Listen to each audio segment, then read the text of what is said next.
Hello, welcome to Walpole United WFC.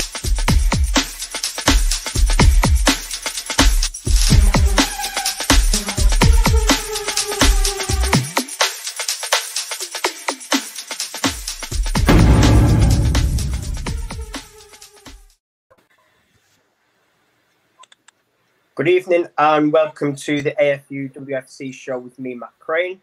I'm delighted to be joined tonight by three brilliant guests. We've got John as always. John, how are we doing? Yeah, good, thank you. You okay, Matt?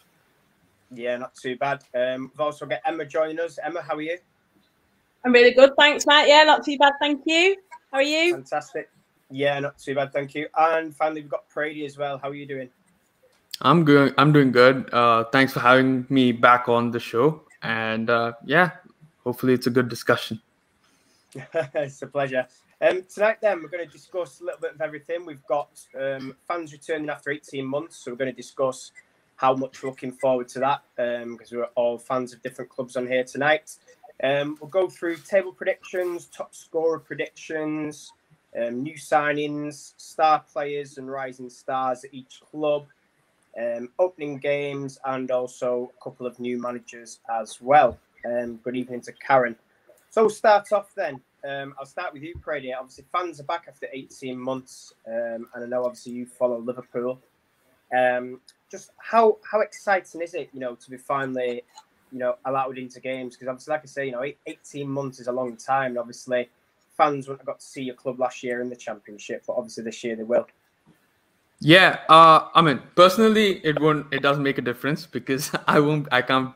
Sure. I mean, I'll have to fly 7 hours back and forth to catch my team play, watch my team play. But I'm watching the games from the past 2 weeks in the men's game. I mean, it's brilliant to have the full crowds back. We saw a bit of it in the Euros, and that's about it. I don't think even the Olympics had much crowd there, but it was so nice to hear "You'll Never Walk Alone" again. It was so nice to kind of just see, and it shows the importance of fans that in football, in whether it be the men's or women's game, it just kind of shows you how important it is for such teams, and especially for a team like Liverpool. We know how the Anfield atmosphere is, how important it is, how the 12th man is, and I'm guessing that's going to be the same thing for the women's game as well. It won't be at Anfield, but the support will obviously be the same there. So yeah, I mean, I for one, I'm really excited. Hopefully the fans coming in would mean that I'm expecting better performances from the team, because they need to kind of either prove themselves or try to get back to where they once were. So that's what I'm guessing. I'm hoping for. But yeah, like I said, personally, it's again going to be me clicking on to whichever link I can get and watch it. So yeah, I suppose it beats the fake crowd noises. Yeah, definitely. And obviously, Emma, yeah. Obviously, Emma, you follow Man City. Again, we're talking about crowds and Man City. Obviously, they have the drum and they have the crowds going as well. What's it going to be like then for you? Obviously, again, 18 months, it's a long time. And obviously, Prady talked about there, fans sort of being the 12th man or 12th player and lifting the players. Yeah, I think we've all experienced occasions last season, I think, where your fans can be your 12th player and really get behind the team and get those results when you're sort of down and out of games. So, yeah, I think they've definitely been missed. I think I've been fortunate enough to go to a couple of games that were played behind closed doors last season, and it's nowhere near without the fans there. So I'm really excited about getting back into the stadiums and having all the fans there in the grounds as well. And it makes for the perfect match day for me, and I'm just raring to go now. I can't wait. And obviously, John, I know at our club we always talk about, we were lucky enough to go to Glasgow on Thursday, but we just talk about the social aspect as well, don't we, Rich? I'm sure, it's the same for every club. But do you just want to talk to me, because obviously you came with us on the bus, didn't you, for the first time Thursday? But you just want to talk about the social aspect as well of getting back together and seeing everybody again. I think it's really unusual because what we've seen over lockdown over the last 18 months is, even though fans have been apart of me still think, thankfully, because of social media, we've got a lot closer. I mean, like, I've never spoken to Emma before, and now I feel like as soon as I see him at the stadium, or even before we go and play City, I'm going to message Emma and say, look, you know, where are you going to be, when you're going to get there, and I'm going to go over to her. Never met Emma in my life, but Emma in a podcast is one of my favourite podcasts that's non-United related, so looking forward to that. Obviously, you know, Prady, I'm not going to see you at stadiums, but I feel like because of this show, I've got to know so many people before we've even got to the stadium. So it's almost like we're kind of further ahead in that aspect. And obviously going to Rangers, quite a few people that I didn't know before, like members of the Barmy Army, but I may never have actually spoken to before. Whereas now, because of social media, that's kind of brought us close together, because I feel like I've got those relationships with people. We've got Karen in the comments, who we met on Casey Stoney's last game. You know, she's interacted with us on YouTube and Twitter, and you know, she felt comfortable enough to meet us, and she's never even met us before, but she drove all the way from Birmingham to meet us. And I think the social aspect side of things, to me, it's just kicking off now. You know, obviously so much better inside the stadium. This is what we're all looking forward to, but let's not forget some of the positives that we can take out of social media during lockdown. Absolutely. I think it's interesting you mentioned social media, because I'm the same as you. You know, I've met so many new people over the last 18 months. And to think that 18 months ago as well, we didn't have this podcast, or not as big as it was anyway. In fact, no, because we're coming up for 12 months, aren't we, in September, so we didn't even have a podcast. And now 18 months on, like you say, we're sat here and we're doing things like this. And it's brilliant, you know, this is what football's about for me. Not only, you know, sharing your passion for your own team, but also getting to know, you know, fans of our clubs. And like you said, John, you know, meeting up if you go to the ground, and even meeting them on podcasts like this, you know, for those that don't live in the UK. Going to go straight on to clubs then, and we'll talk about sort of like table predictions and what you're expecting this season. I'll start with you, Emma, on Man City then. Obviously, last season, obviously, you know, Chelsea pretty much ran away with most things. Made some good signings though for me this summer. You know, we've got Ruby Mace, Hayley Rasso, Bunny Shaw, and Victor Lasada. How do you see this season going then in terms of the table? Do you think you can push Chelsea and pick them to the league, or would you be more satisfied as a fan maybe going for a couple of cups and Champions League game? Do you know, at the moment it's really hard to say, because I feel like you guys have been so fortunate in the fact that you've had a game and, you know, a couple of games and a couple of pre-season games to sort of, you know, dip your toe in and just get a feel for the squad. And we've just not had that. We've obviously regrouped yesterday. The side obviously squad coming together fully. A week of training in a build-up to a Champions League game against Real Madrid. So many questions at the moment of how this Gareth Taylor side will look for next season. And I think until I've seen them actually play, I want to reserve my judgment a little bit. You know, we've lost a lot of players, you know, as to be expected with probably any team. But, you know, we've signed well, but I hope we're not done.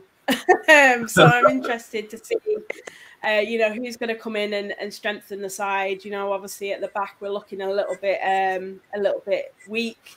We sort of need to strengthen there, and obviously there's rumours of, you know, Kennedy. So yeah, I'd like to see that done. To be honest, I quite like her as a player. You know, I was pretty pleased with how she performed for Tottenham last season. So yeah, it's quite interesting. I think, you know, we'll always push for the title. You know, I kind of feel as a fan, it's, you know, we need to do it now. You know, it's been season after season where, you know, we've not had that sort of end product. Obviously with Bunny coming into the side, I think, you know, we've been creative, but we've not had the finish, and I'm hoping she'll bring us goals next season for sure. I'm excited by this team, but yeah, I think it's going to be tough. I think Chelsea, you know, why fix anything that's not broken? You know, they've done limited in terms of their summer, but they've obviously brought in Lauren James, and that's a big signing. They've brought in another player as well, but I can't remember her name's sort of gone from my mind. Noah Wine, is that how you say it? Noah Wine, the Dutch defender. Yeah. So I think I think obviously at the moment, Champions League, you know, I think that's going to be an intense start to the season for City. Obviously, you've got 2 legs there and an Everton opener sandwich in between, and you know, we know that we're not going to have Lucy for the start of the season. I'm just worried about the limited time that those new players have had and the bedding in and the preparations and how that squad's going to look. Can I just ask him something? So, we've tried to stay positive as much as we can on United in our transfers. You know, I think it's been up and down throughout the whole summer. But I think we've come out of it now where the majority of United fans think our goalkeepers have got stronger, the defence has got stronger, even though we've lost ABT, we've brought in a couple of good players. Our midfield's got stronger, but maybe our forwards have kind of got weaker season on season. I'm just wondering about Emma and City. How do you feel those positions have gone for you over the transfer window? Goalkeeper, defenders, midfielders, strikers. Can you see any improvement or any decline in your squad at all? I don't see any decline as such. I think it's always about strengthening, and obviously we felt, I think the depth was an added extra to obviously the team last season, and I would like to see that continue, to be fair. But I think, again, we're just looking a little bit sparse, which is my sort of biggest worry. If we were to lose, you know, a core player, I don't want to sort of pick names out, but, you know, if you were to lose somebody that contributes week in, week out, that's, you know, a real key influential player as part of your team, how are we going to look to replace that, you know, that individual? And though, you know, we have got some players that offer some versatility, you know, I'm sure you've got players like Janine Becky who thrive in their preferred positions. So, you know, I don't want to see Janine Becky at right back. I want to see her up front, you know, and contributing in that sense. So this is what I mean about, you know, not having those opportunities of being able to sort of get a feel for the squad, because at the moment it's going to be interesting to see obviously how we start the season, how we set up. Has he got different ideas in terms of formation? You know, it's hard to really to know at the moment. I think for United, I think you've done some good business over the summer. For me, if I was United, I'd be looking for a striker at the moment. I think that's a position that you really need to fill and get somebody strong in as well. Maybe an American striker who's played for us before on the wing or in the centre, maybe. I don't know. Maybe. Who knows? What have you heard? not enough, but enough to be excited, but not enough to be actually 100%. No. It's something like, we'll let you have Rasso and we'll take Keith back, I think. Yeah. Something like that. We'll give her up. And the other Aussie. Yeah. Welcome, I think, yeah, absolutely. I think if we look at Liverpool then, Prady, obviously, you know, big season this year in the Championship, brand new manager as well, made some very good signings and also kept hold of key players as well. You know, I think of Rachel Furness staying and Melissa Lawley must be a plus. How do you see it going? Because to me, this season Championship looks very, very competitive. Yeah, it does. And I think we've got one added team. I think we've got now 12 teams in the Championship as opposed to 11 last season. So that's added pressure. But I suppose the way of looking at it is we've gone for Matt Beard because he's been so successful with us. I mean, he's the one who's won us the 2 back-to-back the WSL titles, I think in 2013, 2014. And it was only recently when I think Chelsea was the one who won it back-to-back since Liverpool. It's been a while. So to get someone of his, I know he hadn't done well in Bristol, but I suppose the familiarity with Liverpool and the fact that he'd done well was probably the obvious choice to go for. And the fact that we needed someone, because for a club of the stature of Liverpool, and if you look at like the names in the Championship, you'd expect Liverpool to not be in the Championship. You would expect them to be the top tier of the Women's Super League. Now that I'm saying, you know, putting aside the way our women are treated by the board and everything like that, I'm just saying as a club, we should be in the highest tier. But of course, because of the way everything's been going on, managerial style, whether it be from the coaches or the board and everything, we deserve where we are. So this season, I suppose it's a full restart. It's a full reset. We've got Matt Beard in. He's got his ideas. We've signed 8 women mainly in the defensive and defensive midfield positions. I think our strikers anyway are okay. We've let go of Rinsola, if I'm not mistaken. She was a top scorer last year. There was a lot of issues back then about whether she wanted to leave or not. Obviously, with women's football, there's a lot of turnover, so she left. And yeah, I mean, for me, it's kind of, I see this as a full reset. Hopefully this season we can get promoted. Now I say that, but it's going to be tough given that there's only one team that is promoted every year. So you're basically fighting for one position as opposed to three positions in the men's game. So, and there's no playoff also, even if you come second. We came third last year, and this year I'm hoping Matt Beard does something, and I hope the crowd also plays a huge part, like we mentioned, something like that. But apart from all of that, I'm glad that we are seeing certain steps towards building the women's team again. Not only from the squad perspective, but outside of that, I think we're looking for a new managing director, which will look at like commercial aspects and all of that, and even oversee transfers. We're also looking, I think Matt Beard's also come out and said that we're looking for a new ground, a new permanent home, which is obviously great news. And if we can get something sorted out before, I doubt it'll be before this the first game, but I'm sure it'll be in between or something like that. So the sooner we get that sorted, we've got already at Birkenhead, I think 16,000 capacity, which is the best amongst the others in the league, in the championship. So hopefully, fans coming in gives the players a boost. I for one, am hoping for, a promotion. I think we've spent long enough in the championship. Another year in the championship would be sort of, I wouldn't say it'd be a step back, depending on how we perform, but you don't want to be stuck in the championship for a long period of time. And I think 2 years is, for a club like Liverpool, a little too long. So, yeah.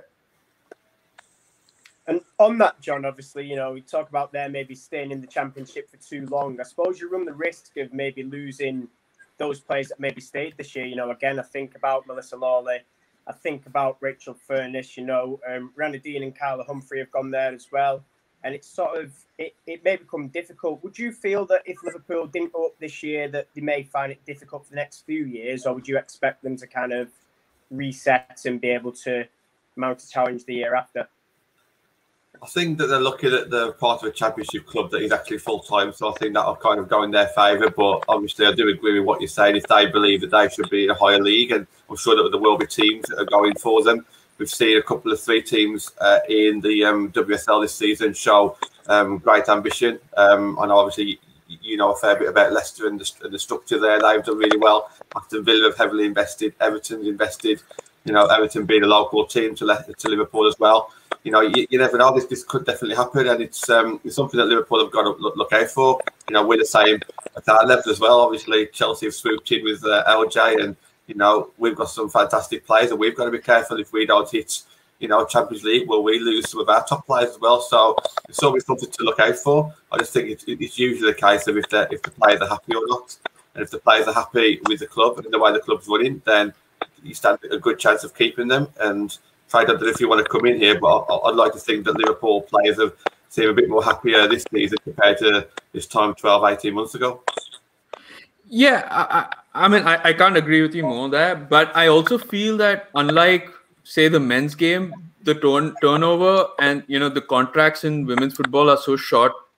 So it's like, if you lose a couple of players, I'm sure there are players in the market you can go and replace. It's not like, say in the men's game, you see that in like Spurs or something, they risk losing like a Harry Kane who wants to do more, who has better ambition, and then you don't have anyone else to replace them. In the women's game, because the contracts are so short, because there are players always in the market, it's easier to probably replace them. I'm not saying that the same quality will be there, but it's more likely that it's more probable that you will find a player of a similar quality who would come in back who would replace the player leaving. But all that said, you still don't want to lose players that have been so loyal to the club.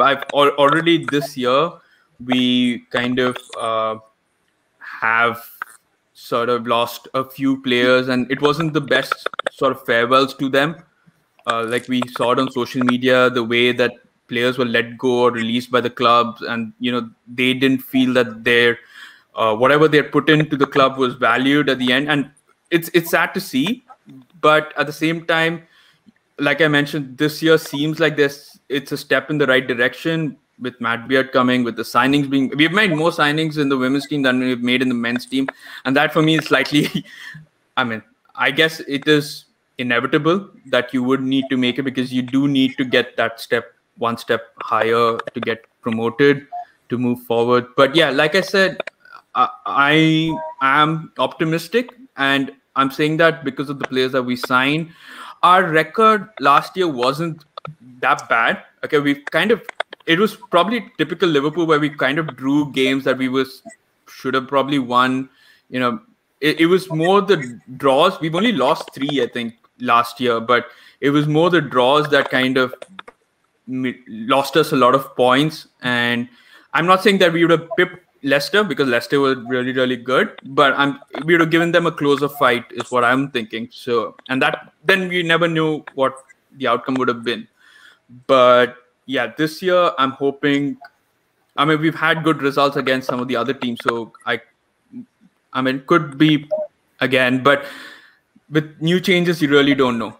This is all predictions. With Matt Beard, we're hoping he could replicate what he did in 2013-14 or 14-15, but he comes in again as a second stint. We really don't know how that's going to happen with all these new players. And absolutely, I suppose as well, another thing is it's how they gel. Because I think, like you said, you make so many new signings, can they hit it off straight away? We saw Leicester struggle up until round about Christmas. I mean, they were okay, but they lost, I think, heavily to London City Lionesses. Struggled for a little bit and then picked it back up. So it will be interesting. Emma, how do you see the Championship going then? Because I look at the likes of Coventry as well. Durham had a good season last year. There's more professional clubs in there now. What are your thoughts then on the Championship and also Liverpool's chances? Because obviously one team goes up. In my view, it should be more, but obviously it's just the one. I think we've had conversations about this before, where I'd love nothing more to see, more teams come up that I think are deserving of it. I think the standards and the investment is certainly going in the right direction, and you kind of feel as though those teams should be rewarded, and we should be offering more placement for those teams. That, in my opinion, I do feel as though they're at a level where they can sort of cement themselves within the WSL. I think. For me, I think the Championship is a little bit tougher to call than perhaps probably the WSL this season. You've got Sheffield in there as well. Another good team that have been performing consistently. Probably a little bit off the boil last season, but have certainly the season before were in it. So yeah, there's probably 3 or 4 teams that I could be for challenging for that promotion next season. I think we'd probably all expect Liverpool to really be the one team that should be putting those performances in and be expected, I suppose, to get that promotion. But I would love to see, in all honesty, a team like Sheffield come up, or Durham. It would obviously make for a much more interesting league. And like I said, those teams I'm really excited about Leicester coming up next season, to be honest. The times that we've played them in the FA Cup, they certainly gave us a game, and I think they've just been on a real positive trajectory, and obviously now they've got their just reward for all the effort and the hard work they've put in at the club, and it's certainly a really good ethos that I think I'd like to see that come through other teams as well that are sort of on the up as well. Emma, I know that you chat to a couple of Bristol City fans as well. They've obviously gone through a massive change in their squad over the summer. But we haven't really spoken about Bristol. Obviously, they've just been relegated. You'd like to think that they would stand a chance of coming back up, but it's going to be hard for them, isn't it, this year? Yeah, I think it's going to be a process, isn't it, for Bristol? I think they need a season where they've got to sort of find their feet again, really find their identity, because I think that's been lost, really, unfortunately. Obviously, they've lost quite a lot of good players that were the core of the team as well, and obviously all the coming and goings with the management and the uncertainty surrounding the club at the moment. I think, again, I think it's just about building on cementing some foundations again for Bristol and taking it from there. I think they maybe need a season or two before pushing again for possibly WSL, unfortunately, because again, it's a club that I would have loved to have seen stay up. Yeah, I think it's interesting that, John, because I'd agree as well. I think Bristol have always been known for sort of bringing through or finding young players, developing them and selling them on. And I think, like Emma said, you know, the manager, well, Tanya, who's now permanently left, it is a rebuilding process. And for me, I don't think they'll have enough in terms of like goals to get back up. I look at other teams, you know, the likes of Liverpool, Durham as well, recruited well. You know, I just think for me, there's other teams ahead of them. I think for me, Bristol, you know, just rebuild. I think it's going to be hard and maybe something they're not used to, but I genuinely this season can't see how they're going to be up there, just based on what they have at the minute in terms of players and forwards. John, I'll stick with you and we'll talk about Man United now. How do you see our season going in terms of like table finish or maybe a trophy or something like that? I was on a podcast yesterday with on a separate channel, and I feel like the positivity is getting back there slightly now. So I think, you know, 6 to 8 weeks ago, there's a lot of people in the comments, and rightly so, who were very unhappy about the stability of the club and the direction that we were going. That were saying that like 6th or 7th would be pretty much where we was going to be at. Obviously, Everton was heavily investing at the time, beating us to a couple of players. And I couldn't understand that kind of uncertainty. But now I think the uncertainty for myself has kind of gone now. We kind of know where we are. Maybe we might make one more signing before the transfer window's over. But for me, we can kind of see where we are now. So I'd still say that we need to have a target of 3rd. And now I know that's a big ask, but I still think that needs to be a target. If we finish 4th, it wouldn't be the end of the world. As Emma's mentioned, with some of the championship clubs, there is a process there. And I think, you know, we're going through a bit of a change at the moment with 7 players out, 5 players in, a new manager. That, you know, that can't be underestimated. You know, one of the reasons why Chelsea is so successful is they've got that stability. They don't need to make wholesale changes every season now. We're not at that level. But I am very happy with our squad. I do think we just need some more forwards, just in case. You know, I think our starting 11 can match anyone in the WSL. I think we saw last season. You know, we matched player for player regarding our starting 11. It's just squad depth, and I do think that we've added to our squad depth now. As for cups, we'd love a final, wouldn't we, Matt? We'd love to be able to go to Wembley or a Conti Cup final. Desperate for a final. Got to a semi-final, didn't we, where we lost to Chelsea, I think it was, in one of the cups a couple of years ago. For what scares me though about the cups is you'd probably have to win at least 2 of the big 3 to get a cup. And I think on our day we could beat any of the big 3, whether it be a quarter-final, semi-final, or a final. But to win 2 of them, I think would be tough. So for me, I mean, if I could kind of have the season now that's kind of realistic, I would say just about scrape top 3 and get to a cup final. I think that would definitely be a big progression on cups and league. So I would like to kind of go for that. Are we having Arsenal drop out then, John, of the top 3? Yeah, it wouldn't be City. I mean, City's. This time last season, I was actually thinking to myself it was City that was going to drop out, and obviously City had a bad start last season. So I thought, my predictions might be right here. Arsenal obviously had a lot of injuries as well, but City came back flying, and Arsenal just about come back as well and pipped us to the post. But yeah, it would have to be Arsenal, wouldn't it? John Fry's gone bold. He said 2nd. He has. He said that on a couple of shows. He has. Has he drink?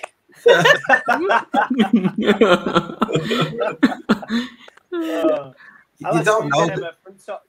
Go on, John.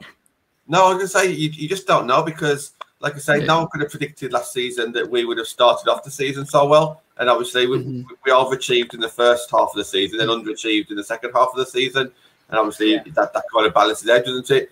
City had a bit of a poor start that you wouldn't have expected, and then went flying and, you know, took it right to the edge. At the end, obviously Chelsea was always going to be favourites because you wouldn't expect them to lose some of those games. But John Fireside is sober as a judge. I'll leave that with John. No wrong with being ambitious. Yeah. But it could potentially be a lot tighter. You know, we could see the top four actually winning the games that they should be winning now, and basically the results come down to us against the other top three, eh, Matt? Yeah. Well, I was going to sort of be my question to Emma. Based on obviously City's start last year, you've got Champions League change format, and you've still got last year's FA Cup. Do you worry that maybe with a lack of defenders, as we touched on before, that possibly, you know, you may get off to a rocky start again, or do you maybe think that, you know, the lack of games due to squad depth in other areas may not matter as much? How do you sort of see that going? I know you talked about a bit hard without seeing the team, but maybe compared to last year.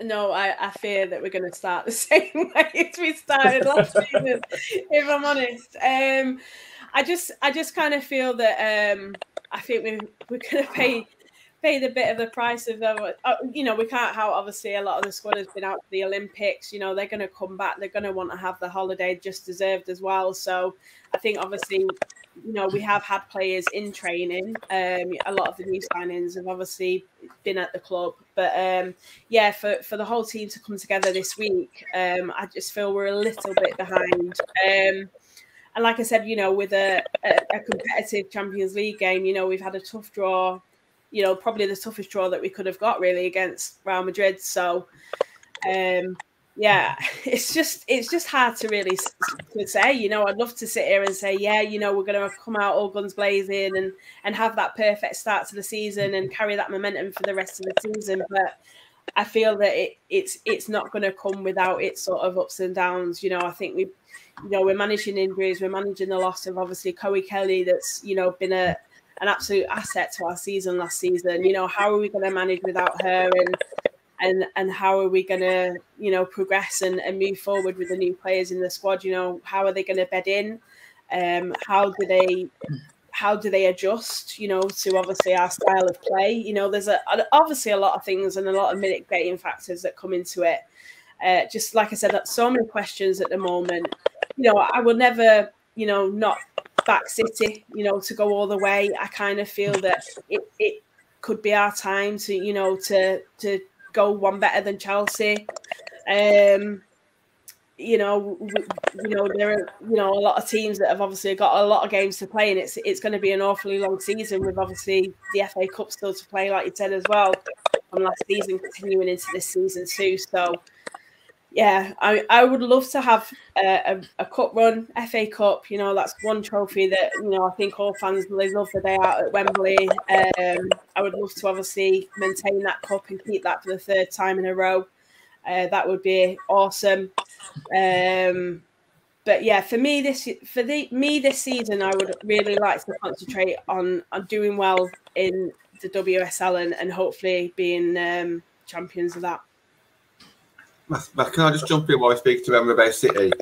Basically, just regarding like your starting 11, a lot's being said about Man United's strongest 11, who will be Skinner's starting 11, strongest 11, and I think Skinner's come out and said he's going to be looking at our opposition and kind of judge and kind of like choosing our starting 11 based on the opposition, and I can understand that because I don't think we've got a type of squad or a starting 11 maybe as maybe yourselves and Chelsea.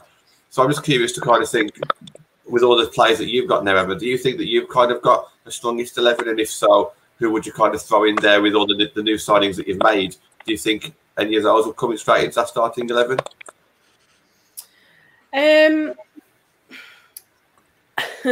It's hard to say again, because I think with obviously playing your best 11, you sort of exuberate obviously your fitness and fatigue with obviously playing so many games as well. So a lot of obviously what City did last season was through rotation, and to be honest, it worked quite well, especially obviously December to obviously the end of the season. I think we were really managing that side really well, and we got into really good you know, really good team management from Gareth Taylor. I think understanding him as a manager became a little bit more clearer as the season did go on, because at first I think there was that element of him finding his feet, obviously him understanding the women's game, managing the women's players, and I suppose it was a learning journey for him as well, you know, looking at the oppositions and one thing and another. So I kind of feel he will be in a bit of a stronger position from the start of the season as well in terms of managing the squad. You know, you're always going to look at, obviously, your strongest 11 players, but like you said, Mark Skinner, he is the type of manager that will look at your opposition and know how to tactically, how best to line up against them. And we did see a lot of rotation and a lot of changes in the formation as well through Gareth Taylor. So I do think there are some similarities in that respect. And I would expect that to carry forward into this season, because it was obviously something that worked for us. And obviously we utilised the depth of the squad, you know, with the extra changes that we were seeing through the substitutions. And I really think that benefited the squad as well. So, yeah, I think it again comes down to sort of seeing what the squad looks like, seeing how we envision the side, and then taking it from there. I mean, I would love to see Bunny Shaw straight into the squad. I feel what the side warrants her being in there, to be honest. I think probably midfield, we're looking like we need somebody else.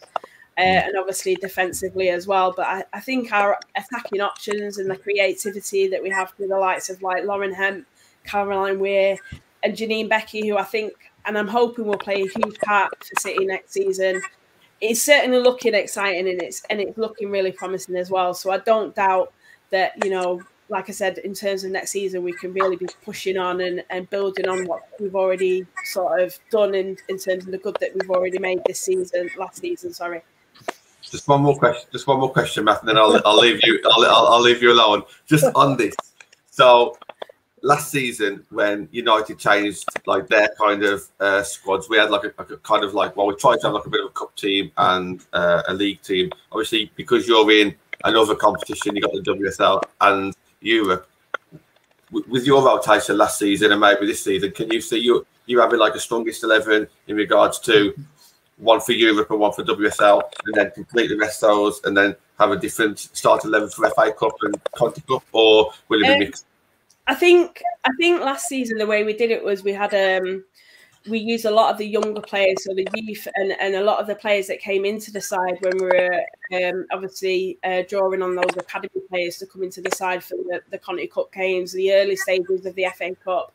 And I expect that to be quite similar, because I think the two competitions, obviously, that City do really want to take seriously and have a foothold in is obviously Champions League and League. So they're two important competitions for the club that I know that they want to go on and succeed in.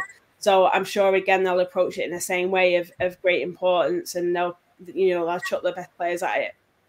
Cool. Thanks, Emma. I'll let you crack on there, Matt, sorry.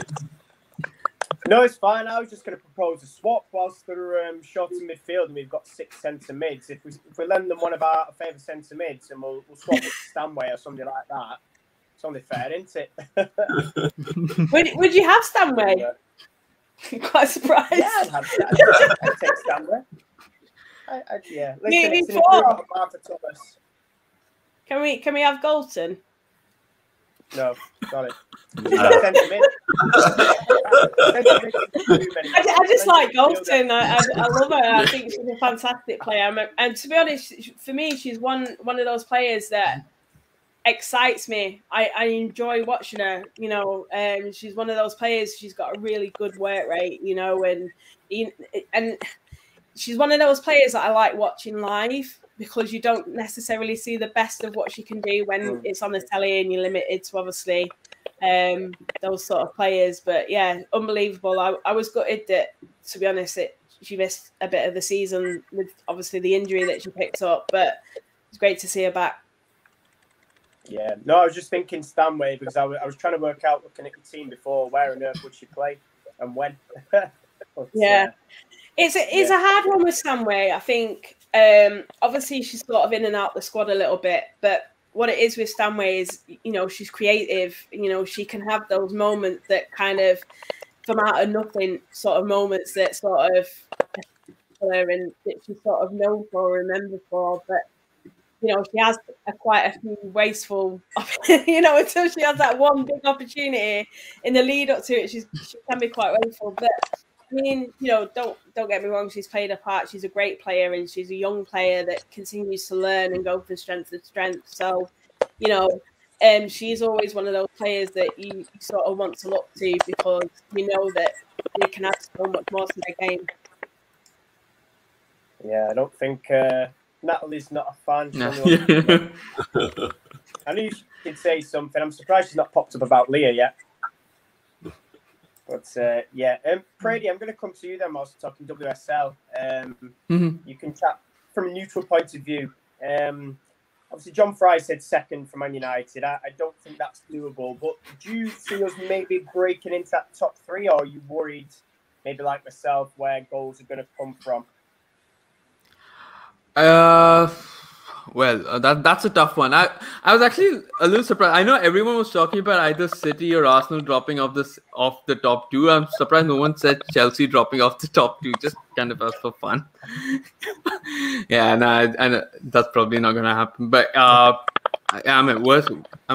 weirder things have happened. But anyway, I think for United, I can potentially see them do similar things to what they did last year, not as in the start that they had, but the eventual position that you were fighting for. That's probably going to be the similar sort of. I'd be surprised if you were to go below fourth, but yeah, I say I'm surprised, but I actually wouldn't be that surprised given the other teams in the competition and the signings that the other teams have made, like Everton or Leicester, and I'm pretty sure they'd give some sort of fight. But given United squad, Arsenal squad, I mean, Arsenal lost their manager, United also lost their manager, a lot of changes, so I could potentially see a battle for third or fourth. Could you possibly get to third? Yeah, probably. At the end of the day, it's Arsenal. I don't know. It's possible. But yeah, I still think that's where I would be.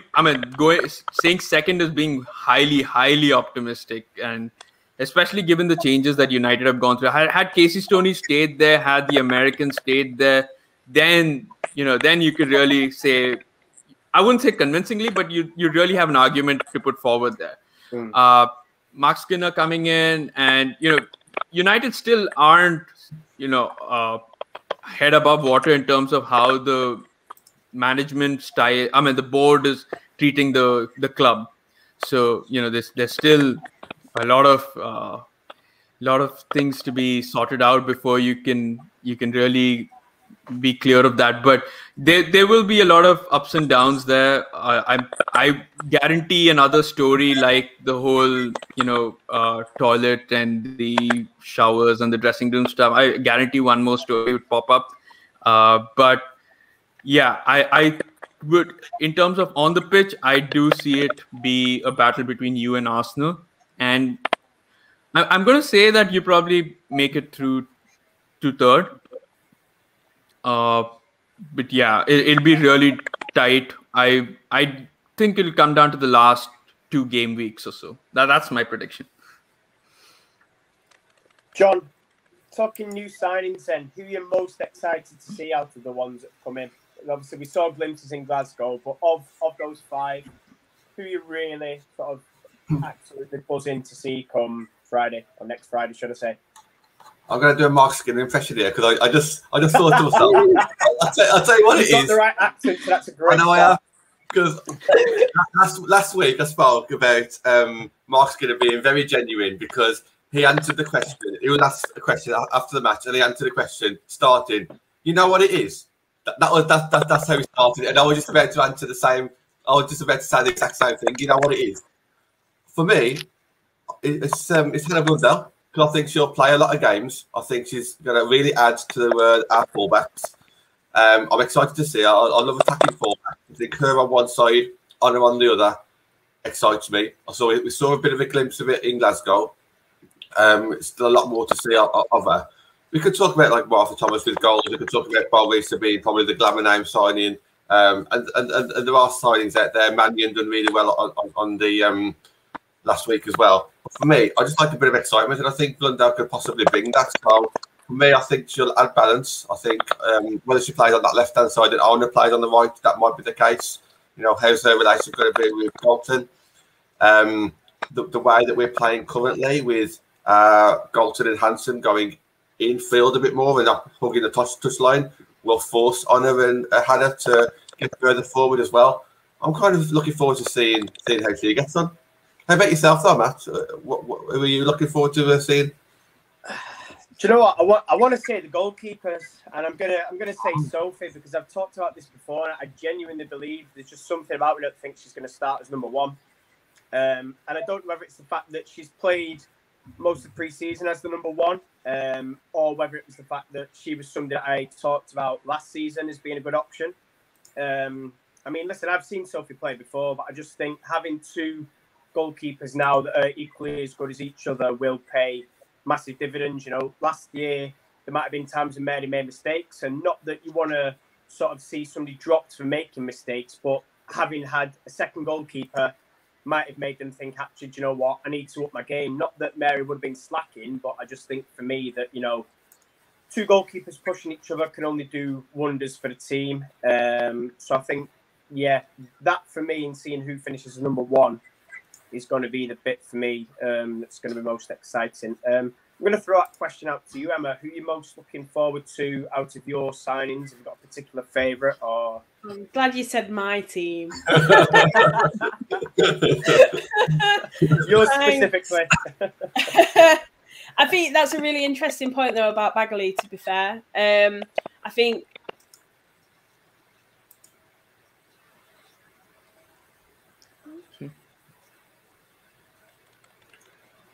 Is that Emma's connection or mine? Yeah, sorry, sorry, I'm back. Yeah, I think it's a really interesting point about Bagley. I really do think that she will push and competition for places as well. You know, it sort of raises the standard a little bit higher. I don't think Mary Earps has really had that while she's been at United, so I think that's quite an interesting signing. I love Mark Skinner. I think he's a fantastic manager, and I think United have done well to get him in. And he certainly knows how to get the best out of players like Stanley Thorpe and Mannion. And they're players that will definitely play for the manager as well. I'm still gutted that Mannion's gone, to be honest. I really do think that's a really good signing for United, to be fair, in terms of, you know, strengthening the back line or at least replacing those, you know, that you've lost in Turner. So yeah, I do think, you know, the makings of a strong side for United, and I do certainly think that they'll, you know, be competing at the top half of the table for sure. In terms of City and the players that I'm looking forward to watching, can't wait to watch Bunny. Just really excited to see what she can bring to the squad. I think, you know, like I said, in terms of finishing last season, we sort of lacked that clinical edge. You know, we had our opportunities and we were just quite wasteful at times. So, you know, Bunny's a really creative player who can, you know, take those opportunities when they come along, and that's what we need. So I'm quite excited to see what she can bring to the squad. How do you think she'll fit in terms of it being a different league then? Because I know Natalie talked about her being a potential signing that she wanted for us, and I sort of said to, you know, my concern would be, can she do it in England? You know, we've seen other players come over and they maybe not hit the ground running in a year. We've seen players, again, not just Man United, but other teams, you know, really struggle. You know, I think back to when you had Nadia Nadim, and she was absolutely on fire for about 6 months and then seemed to lose it. Do you worry about that with Bunny Shaw, or do you think maybe after a couple of months we always have this issue with international players that come into the squad? To be honest, when you have this expectation and you know, players don't start to deliver on that sort of expectancy.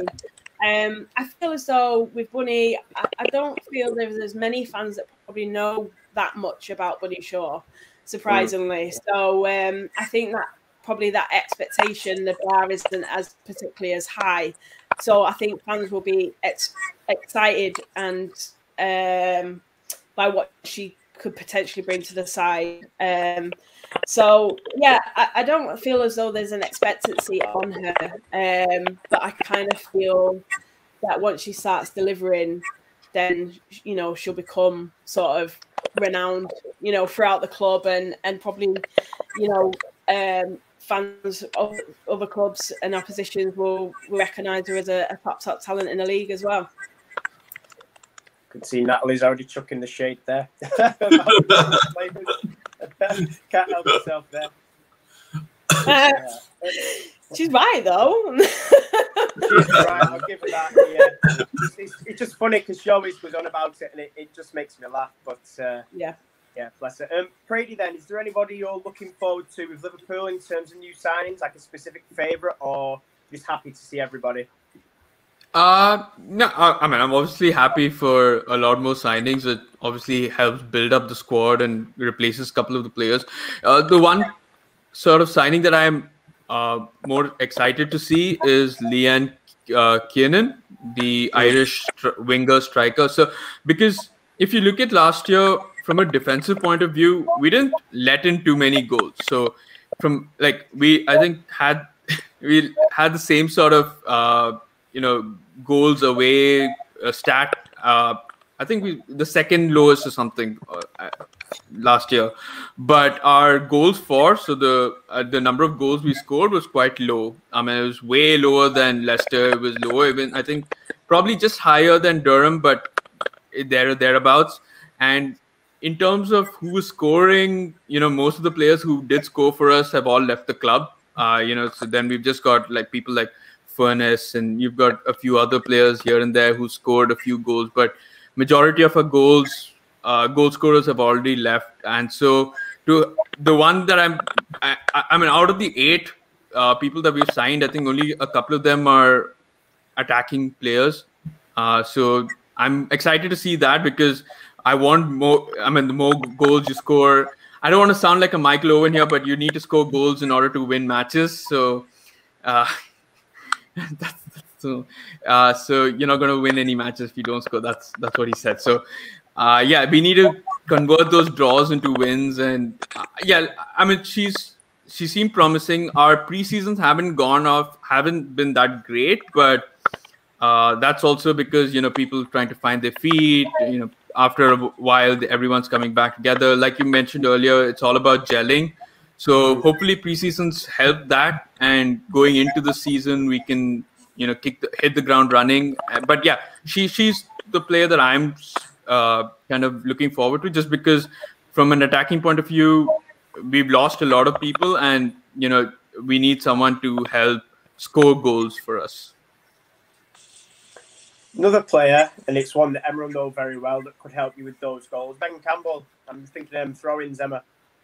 Yeah, there's long throws incoming. Yeah. I honestly, in the women's game, I don't think I've ever seen anyone throw as long as Megan Campbell. And she has that in a locker, and it definitely when I mean, we've seen a few games where Megan's come on as a sub late on in a game, and she's just took the throw and we've done something from it. It's unbelievable, really, that she's got that in a locker. So I feel Megan really needs to get some game time.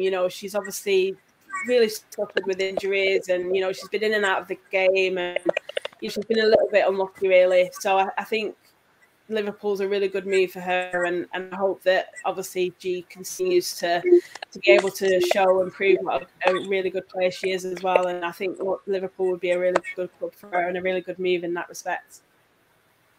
John, you won't have seen these throw-ins, will you? I don't think. I've seen someone on YouTube quite recently, and I don't know if it was for City or Liverpool, or it was going through. It was on Twitter, and then I enlarged it onto YouTube. So I don't know if it was the same player, but it's funny that you've just mentioned this. So if that name's been going around quite recently, maybe it's possibly the same player, because it just reminded me of was it Rory Delap on the men's team? Yeah. And that's the first player that came to mind. So I have seen something quite recently, so it could have been the same player, but I'm not 100% sure. Yeah, it is unbelievable. because obviously they talked about a lack of goals or struggling last year. YouTube it, John. You'll like it. Trust me. It's just literally. Before we wrap it up, then, John, do you want to shout out the podcast, and then I will explain the rest of the week? Yeah, so we just want to shout out Emma and Prady's podcast. So obviously, if ever you want to learn a bit more about our rivals and everything else that goes on throughout the week and the weekend, Emma, if you just shout out where people can find you and Man City Women's Fancast, that'll be great. Yeah, I've not done one in a while, guys. To be honest, I'm not like you guys doing it every day, pretty much. Well done, by the way, on getting the finals played in women's football category. That's amazing. For all the work and effort that you put into it is just deserved. So good luck with that. Our podcast, we've got a new episode actually coming out next week, or hopefully towards the end of the week. Just looking ahead to the start of the season, discussing all things Man City women, really, season preview. So yeah, that's you can find that on YouTube, on Twitter and Instagram. It's at MCW Fancast, and it's also on wherever you listen to your podcast. And Prady, yourself? Yeah, I think this is the first time I'm actually shouting out my own podcast here. But anyway, so it's called For Football's Sake. So it's on Instagram at FFS Podcast and on Twitter at football_sake. It's not a Liverpool only podcast. So I cover all the leagues, whether it be all European ones that have been done. So local, so that would be the Indian League as well. So women's football, men's football, international football, all of that. So you can find our podcast on any of the podcast platforms that you listen to. So like Spotify, Apple Podcasts, Google Podcasts. We've done 2 seasons of it, and season 3 will be out shortly. Working on some stuff on that. So hopefully that will be out shortly, so you can catch us all on that as well. And don't forget to vote for AFU for the FCAs, because they totally deserve it. Thank you, Prady. Cheers. And that's coming from a Liverpool fan. So. That's quite good, actually. We've got a City fan and a Liverpool fan. I know back and forth about how that rivalries there. I've been thinking throughout the whole show, brilliant. We got someone from the Championship, someone from the WSL, brilliant. I didn't realise a friendly rivalry going on today. Yeah, absolutely. Yeah. What a way that's okay. We will end the show there. So we've got rest of the week. What we've got planned. So it's Tuesday today, Wednesday. Fantastic show lined up tomorrow. Natalie's already recorded with Rich Laverty. If anyone's new to the channel and you're new to women's football and you don't know who Rich Laverty is, please follow him on Twitter. He's a fantastic journalist. He's been around for years. He really knows his stuff regarding the Championship and the WSL. So please tune into that one tomorrow night. I think it might be 8 o'clock, 7 or 8 o'clock. So please tune into that one. Thursday, myself and Natalie's back with Since 71, Stuart Barker. So that'll be another interesting one there. Stuart's got a load of positive views on Man United, but women's football in general. Friday night fan forum is back on at 7 o'clock as always with me and Andy O'Nyans. With other people joining us there. And Saturday night with Ben and Matt. Still away to the topic, are we? Hopefully it'll be like Tommy Lee signing, maybe. I don't know. Maybe. Maybe that could be the thumbnail. We'll see. But yeah, that's it for this week, guys. And thank you to everybody in the comments, and thank you again, Emma and Prady, for joining us. Really appreciate it. See you later, guys. Yeah, thank you. Thank you.